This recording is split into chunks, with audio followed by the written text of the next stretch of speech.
आज के समारोह के प्रमुख अतिथि सम्मानीय जाधव मैम, खो खो जगत की अंतर्राष्ट्रीय खिलाड़ी अश्विनी शिंदे, इस समारोह के अध्यक्ष प्रधानाचार्य अपने डॉक्टर गोलकर सर, आदरणीय अध्यापक वर्ग और मेरे प्यारे छात्रों, आप सभी को सबसे पहले मैं जागतिक महिला दिन की शुभकामनाएं देती हूँ। हर साल 8 मार्च को महिला दिन मनाया जाता है। वास्तव में यह उनके संघर्षों और उनकी उपलब्धियों को याद करने का दिन है। कहा जाता है कि यत्र पूजन्ति नारी तत्र रमन्ति देवा, मतलब क्या है कि जहाँ भी नारी का सम्मान होता है वह लक्ष्मी निवास करती ही है। आप जानते हैं इतिहास के कई पन्नों में कई महिलाओं ने अपने नाम जो है स्वर्णिम अक्षरों में दर्ज किए हैं और उनमें से है गए हैं अपनी रानी लक्ष्मीबाई, जिसको मैं काव्य पंक्ति में इस तरह से पिरोना चाहूंगी कि चमक उठी सन 57 में, चमक उठी सन 57 में और तलवार पुरानी थी, बुंदेले हरबोलों के मुंह से हमने सुनी कहानी थी, खूब लड़ी मर्दानी वो तो झांसी वाली रानी थी। ये जो है आप जानते हैं ये मर्दानी जिस तरह से लड़ी है उन्हीं की तरह अपनी पुण्य श्लोक अहिल्याबाई होलकर बिल्कुल वैसी ही तारा रानी और पूरी दुनिया के लिए आदर्श की मूर्त अपनी राजमाता जिजाऊ मां साहेब, ये ऐसी नारियां हैं जो आगे आने वाले कई युगों तक प्रेरणादायी बनी रहेंगी। आप जानते हैं स्वतंत्रता काल में भी हमारी आज की महिलाओं ने हर क्षेत्र में कोई भी ऐसा क्षेत्र नहीं बचा है जहाँ पे उन्होंने अपनी पहचान बनाई है।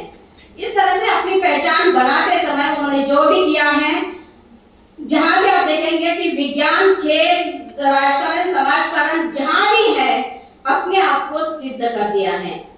तो यह सिद्ध करते समय वहाँ इसका कारण यह है कि क्रांति ज्योति सावित्रीबाई फुले जो है उनके द्वारा शिक्षा के दालन जैसे ही खुले कर दिए, नतीजा आप सबके सामने है। उन्होंने अपने आप को एक सशक्त महिला के रूप में स्थापित किया है और ये सशक्त महिला जो है वह क्यों बनती है, उसके सशक्तिकरण के लिए आवश्यकता क्या है, उसे शिक्षा देना और आत्मनिर्भरता का अवसर प्रदान करना। और ये जो आत्मनिर्भरता का अवसर दिया जाता है वो आत्मनिर्भरता इसी कारण आप जानते हैं भारत की पहली प्रधानमंत्री बनी इंदिरा गांधी, साथ ही पहली राष्ट्रपति बनी प्रतिभाताई पाटिल, और आप जानते हैं कि ये जो है मदर टेरेसा, बहुत सारी महिलाएं हैं जिनकी लंबी कतार है और उस लंबी कतार का मतलब है महिलाओं ने अपने उपलब्धियों को आपके सामने निर्देशित किया है। मतलब उसे जैसे ही अवसर मिलता है वो अपने आप को सिद्ध करके ही चली जाती है। साथ ही मैं कहना चाहूंगी कि ये जो अवसर है, एक कविता है छोटी सी, एक बेल जो है ऊपर चढ़ी जा रही है पेड़ पर, जैसे ही पेड़ पर चढ़ी जा रही थी अचानक आवाज आई, अरे ओ बेल रानी ऊपर कहाँ जा रही है, पानी कहाँ है। झट से जड़ से आवाज आई, पानी यहाँ है, यहाँ है। मतलब एक बेल को ऊपर चढ़ने के लिए पोषक द्रव्य की जो आवश्यकता है जड़ें प्रदान करती है। हमारी महिलाओं को भी जो जड़ें है अपना परिवार और अपना समाज है। आप जानते हैं परिवार से अगर सपोर्ट मिलता है तो महिला बहुत कुछ काबिज करती है और उसने अपने आप को सिद्ध भी कर दिया है। बिल्कुल वैसे ही अवसर प्रदान करने पर जहाँ भी आप देखेंगे कि अपने समाज के जो पुरुष वर्ग है वह अगर उसके सफलता में रास्ते का रोड़ा न बनकर उसके पीछे खड़े रह जाएगा, अपने आप एक सपोर्ट बढ़ेगा तो वह अपने आप को कभी भी सिद्ध करने से पीछे नहीं हटने वाली। मतलब ये जो जड़ें हैं, जड़ें बहुत मजबूत होनी जरूरी है।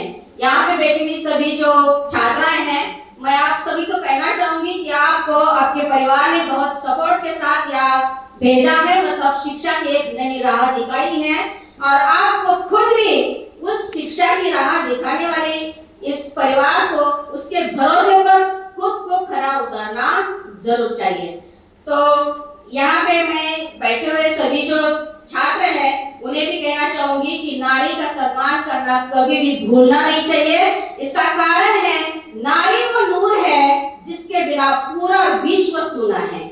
और पता नहीं क्यों कहती है दुनिया कि नारी कमजोर है, पता नहीं क्यों कहती है दुनिया की नारी कमजोर है, लेकिन आज भी नारी के हाथ में पूरे परिवार की डोर है। तो ये जो बात है वो अपने परिवार को जिस ढंग से संभालती है उसकी डोर वो अपनी भक्कम हाथों में लेकर समाज जो जो आप जानेंगे कि सशक्त महिला जो है अपने आप को अगर सिद्ध करती है तो सशक्त महिला ही है जो अपने आप अपने परिवार को और समाज को समृद्ध बनाती है। अगर समाज समृद्ध होता है तो अपने आप राष्ट्र भी समृद्ध ही बनेगा। आज के देश की नारी शक्ति के लिए मैं उसकी सुखद भविष्य की कामना करते हुए अपने अल्फाज को विराम देती हूँ। धन्यवाद। जय हिंद, जय भारत।